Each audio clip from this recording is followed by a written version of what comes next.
কিছু অদ্ভুত ভাবনা, সেটা সাধারণ মানবদেহের বয় না। এক একটা সাধক তারা যখন সাধনার জগতে বসেছিলেন, বহু কেউ মা মা করে বসেছিলেন, আর বহু কেউ গুরু গুরু করে বসেছিলেন।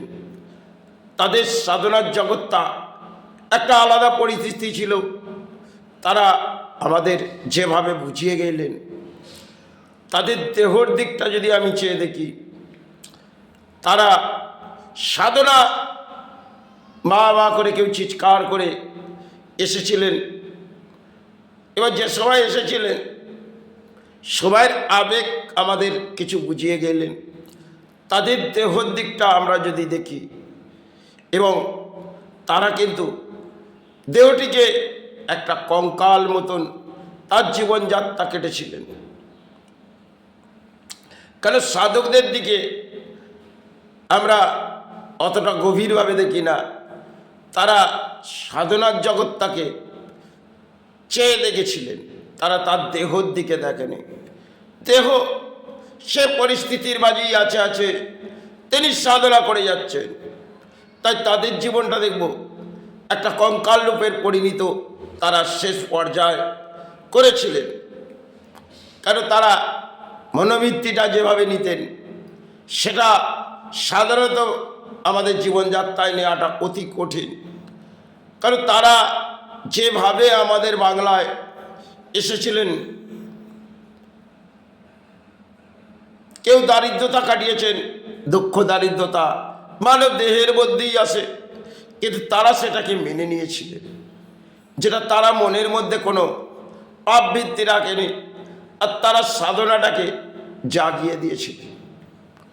সবাই তারা দেহটা যখন কায়ার মুক্তি হবে, তাদের দেহর দিকটা দেখলে একটা কঙ্কাল রূপের পরিণত হলো। কেন? তারা ধর্মের আশ্রয় আমাদের বহু কিছু বুঝিয়ে গেছে, কিন্তু তারা তাদের দেহ দিকে ভাবনা নেয়নি। কারণ তাদের দেহর ভাবনা থাকে না, তারা শারীরিক দেহর দিকে ভাবে না।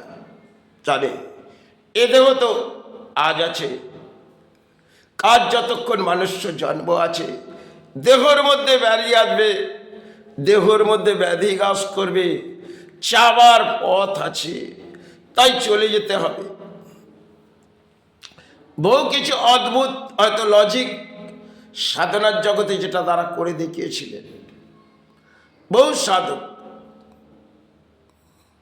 আমি নিজের গুরুকেও যদি দেখি, তিনি যাওয়ার আগে বড় কঙ্কাল রূপের পরিণত হলেন।